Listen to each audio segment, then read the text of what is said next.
In this video, we're going to talk about the median nerve. Now, the median nerve is a nerve that comes from your neck, down through your shoulder, down your arm, and into your hand.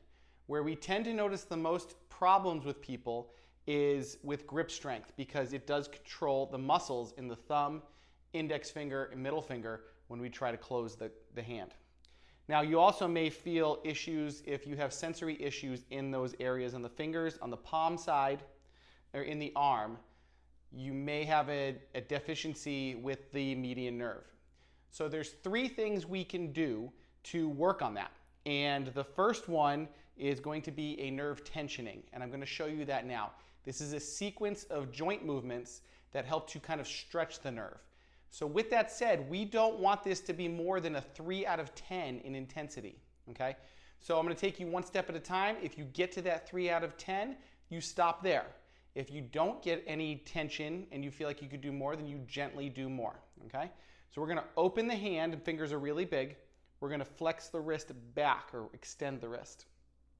That hand's going to go down by your side. You're going to push that hand out just a little bit.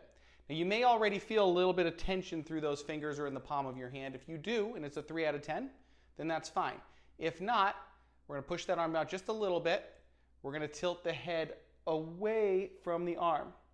Okay? Make sure that you check on those fingers. Make sure they're really big. Then if you want a little bit more tension on this, you can take your shoulder and press it down. Okay? Now from here, you can either just hold that, or you can gently pulse the shoulder, or pulse the fingers, or pulse the head. Any of those, just give it a gentle tug and tension.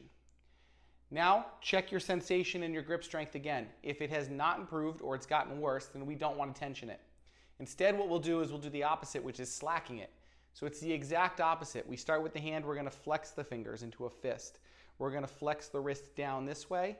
Instead of the elbow being straight, we're going to bend it. And instead of the shoulder being down, we're going to lift it. Instead of the head tilting away, we're going to tilt towards it. And we're just going to hold this. It's almost like just getting it into the most relaxed position as you can for that nerve. We would hold that for about 30 seconds or so. And then you would come back, let it relax, check that sensation and grip strength again, and see if that's improved it. Now, there's one more thing we can do here, and it's kind of a combination of the two.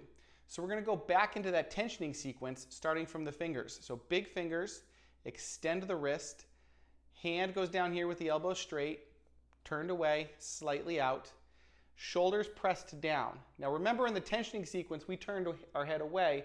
Instead, we're going to turn our head towards it. Now that's the end of the nerve, and the other end's in the fingertips. So what we're going to do is we're going to slack the fingers and tilt the head away at the same time, and then we're going to go back into that. So now this one tends to not feel as intense for most people. What we're just doing is gently flossing that nerve through its whole range of motion, trying to unsnag it from wherever it may be impinged. Now, after you've done that, check the sensation in your fingers again.